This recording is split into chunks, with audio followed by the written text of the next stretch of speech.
Okay, so let's just dive right in. We're living in this age of incredible convenience, right?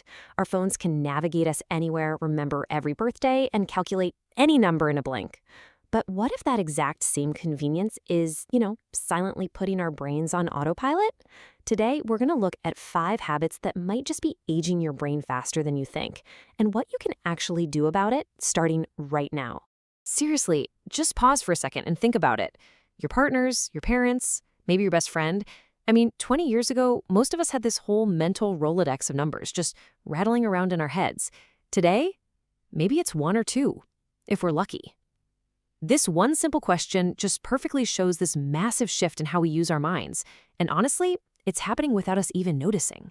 You ever have that experience where you drive all the way to work and then realize you don't remember a single turn you made? Or maybe you scroll on your phone for what feels like an hour and your brain just feels, well, off. That is the feeling of being on autopilot. It's this state we get into where our amazing reliance on tech to do the thinking for us starts to quiet down our own minds. This right here, this gets to the absolute heart of the issue. All this ease, all this efficiency, it feels great in the moment. But what's the hidden cost? Are we basically making a trade, getting some short-term convenience in exchange for our long-term cognitive health? Well, the science is starting to suggest that we just might be. So why do we fall into these traps so easily? Look, it's not about being lazy. Not at all. It's about being human.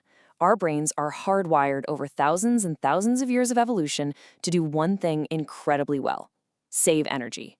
And that brings us to a few really key ideas. First up is this thing psychologists call cognitive miserliness. I know, it's a fancy term, but it's for a super simple idea. Your brain is a miser with its energy. It will always choose the path of least resistance if it can. This was a fantastic survival skill back when we needed to save every last calorie, but in today's world of endless information and easy answers, it can just lead us to, well, mentally coast. And that leads us straight to the next concept: cognitive offloading. This is the term for what happens when we act on that miserly impulse. I want you to think of your brain's memory like a muscle. Taking the stairs builds that muscle. Taking the escalator is way easier, but that muscle doesn't get any kind of workout. Every time we use our phones to remember stuff for us, we're choosing the mental escalator. And the last piece of this puzzle is attention fragmentation. Every buzz, every ping, every little notification just yanks our focus away from what we're doing. This constant switching makes it almost impossible for us to get into a state of deep thought, which is so essential for learning, for problem solving, and for building stronger neural pathways. Our attention span isn't just shrinking, it's being shattered into a million little pieces. Okay, so we've seen how our brains can get stuck on autopilot and how our focus is getting totally fragmented. It sounds a little bleak, I know, but the good news, and it's really good news, is that our brains are incredibly adaptable. This isn't about ditching your phone, it's about using it with intention. So let's get to the practical stuff, the actionable plan to reclaim these mental skills and give your brain the workout it's been craving. Here it is. This is our step-by-step guide. We're going to look at 5 key areas where we've basically outsourced our thinking, and we're going to find simple, practical ways to take back control one tiny habit at a time. Think of it as your brain's new daily workout plan. First, let's talk about navigation. When you use GPS, you're just following commands. Turn left, turn right. You're not actually building a mental map. In fact, there's a famous study of London taxi drivers who spend years memorizing the city's complicated streets. It turns out this actually led to a physically larger hippocampus. That's the part of the brain that's crucial for memory. So next time you're going somewhere familiar, try this. Visualize the route first, then put the phone away and just go for memory. You're actively firing up that same part of your brain. Second, let's reclaim that memory muscle. The simple act of recalling something, pulling information from your own mind instead of a screen, actually strengthens the connections in your brain. So start small. Pick 3 to 5 people who are really important to you and just commit their phone numbers to memory. It's a tiny act of memorization that fires up brain circuits we've kind of let go dormant. It's like doing a few reps for your brain. Number 3 is calculation. Okay, next time you're out at a restaurant, don't just immediately pull out your phone to figure out the tip. Try to do the math in your head. Yeah, it might feel a little slow at first, but every single time you do it, you're sharpening your brain's processing speed and you're keeping those number skills alive and well.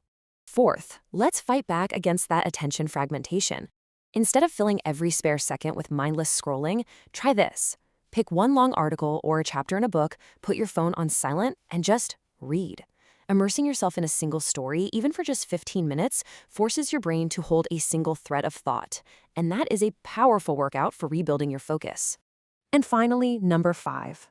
This might be the most important one of all. Reclaim boredom. We've become so afraid of empty moments, haven't we?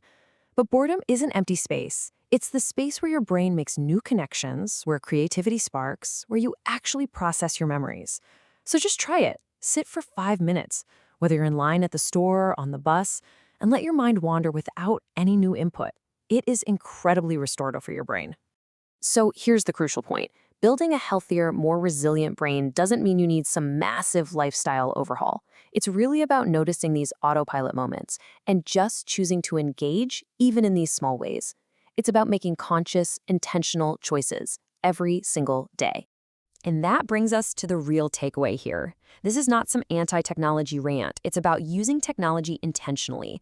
The goal is to be the master of the tool, not the other way around. It's about knowing when to take that convenient mental escalator and when it's time to take the stairs to keep our brains strong for the long haul. So, I'm going to leave you with this question.